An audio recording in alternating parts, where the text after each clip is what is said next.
Hello. It's time to do a little bit of indoor seed starting. So it's very early January and I live in, well, if you look at the new zones, I think I'm a 7, but I'm still going to operate as if I'm in a 6, just because that's what I've gotten used to the past couple of years, and I'm going to wait and see if how that works out. Anyways, everything that I'm going to plant would work in either, and most things do not, like the earliest, normally you would need to start seeds indoors, whether it's for flowers that are annuals or perennials or vegetables, which a lot of vegetables you can direct seed in your garden, but 12 weeks before your first, or your last frost, which for me is sometime, I think in February would be when I would be wanting to start that, like early February, maybe late January. So early January is really an unusual, with the exception of if you wanted to start something early enough to maybe enjoy it somewhat inside, like maybe marigold, like the traditional marigolds, geraniums, the annual kind, or if you're growing something called Lisianthus. Lisianthus is a gorgeous annual flower, and it takes forever for the plant to grow. So if you want to be able, in a colder climate overall like mine is, enjoy them, you really have to start them now. And then they'll sprout fairly typically amount of time of days, and then they'll just hang out as little teeny tiny sprouts for a long time. And then when the weather turns, they'll be still pretty small plants, and I'll put them out in the garden, and by late summer, the blooms are just glorious. They kind of look a lot like roses, but they are much easier to take care of and not nearly as fussy. So I'm going to start, I think, 4 different colors, but to do that I first need to get my tray ready. So let me show you. So what I'm going to do, I've got a tray here that's an insert that I put in what's called a 10-20 tray. So the insert has some holes in the bottom for drainage, and then as they get growing, if I want to, I could bottom water by just kind of lifting this up a little bit and using a watering can that has a thin, narrow spout. These have 38 little holes, so what I'm going to do is put 3 Lisianthus seeds carefully spaced out in each one because they stay so small, and that way I can use just one tray. And I'm going to try something this year. All of my seeds, I believe, are what's called pelleted. Pelleted seeds, they say, a lot of seeds you can keep and use them the next year, 2 years, 3 years with no issue, but there is oftentimes a little bit of drop off in the germination rate.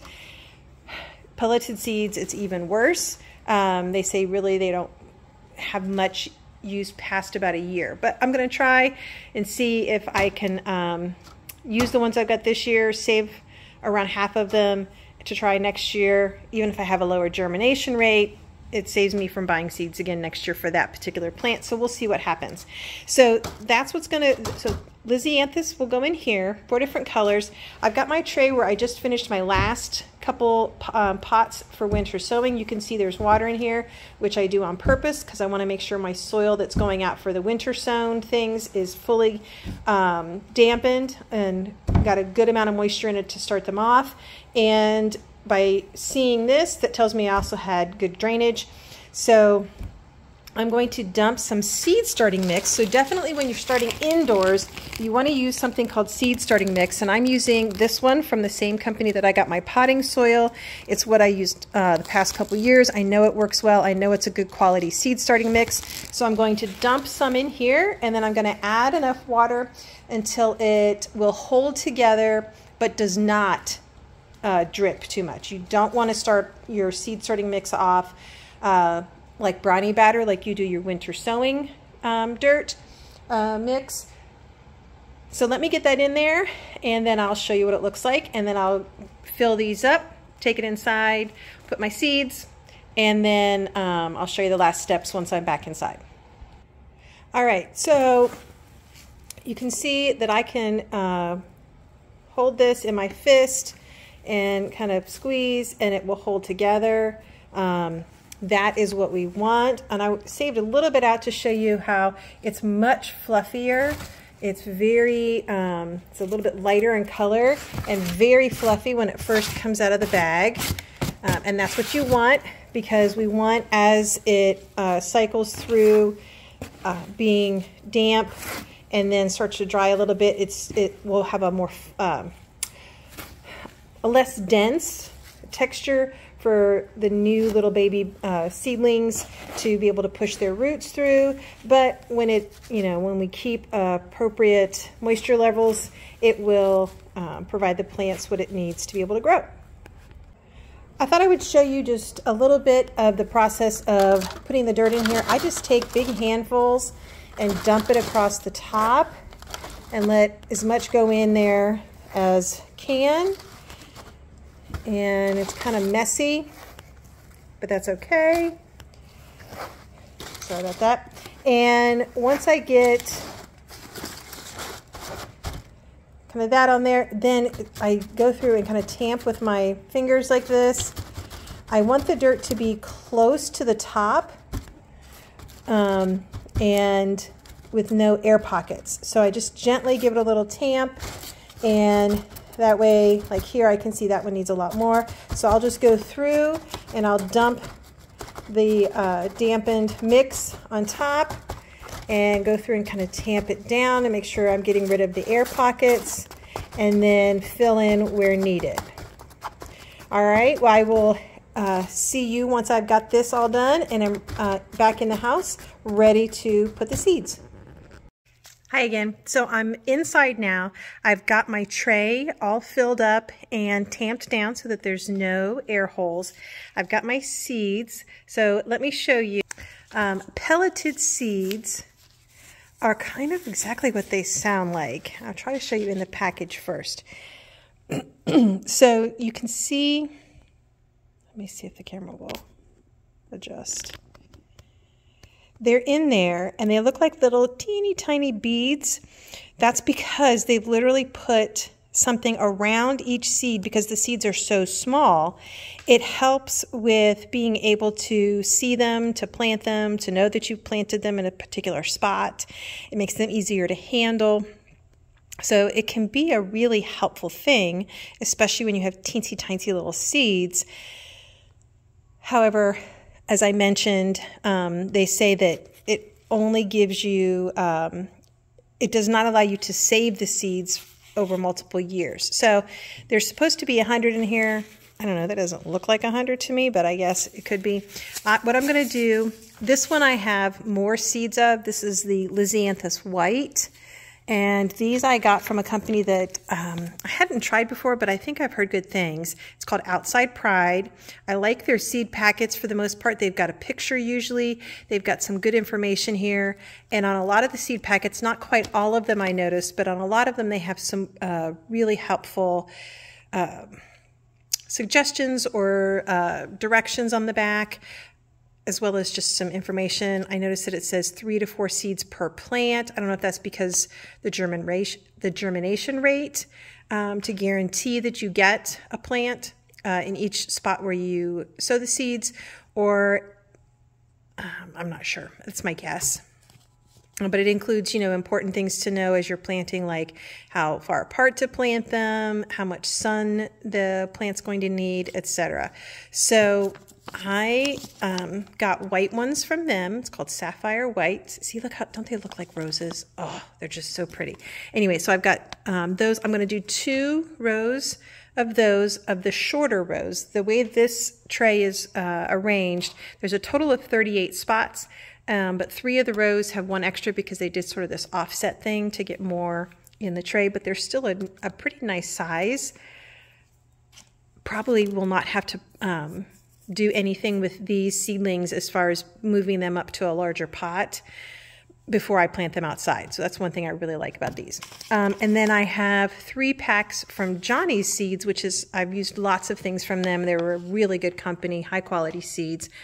I've got a green, which when you look at the only thing I don't like about their packets is they don't have a picture.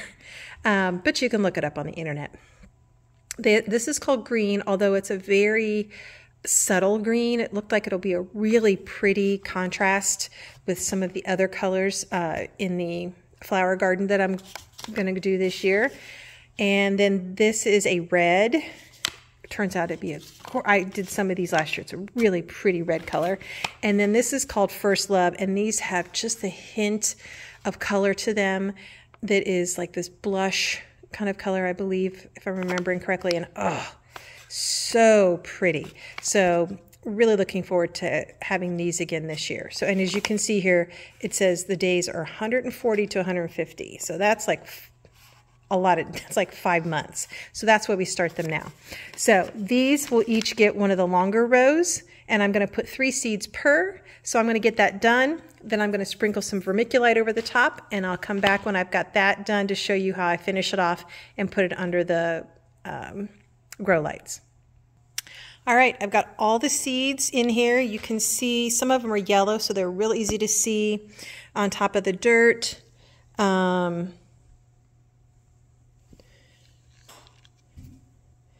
And like here's one that you can see. Some of them are white.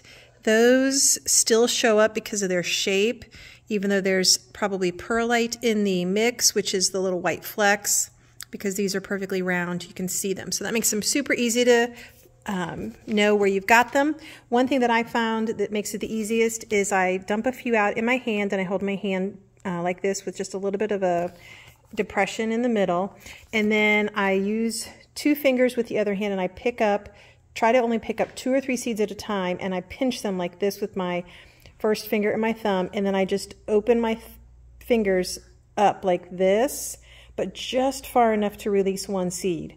And that's how I do a lot of my seed planting or placements when I want to be very careful like this, because my goal is to not have to do anything with these as far as thinning or separating or moving up to bigger pots.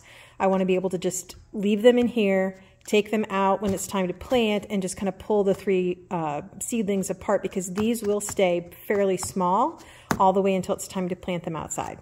So now I'm going to just take and sprinkle some vermiculite across the top.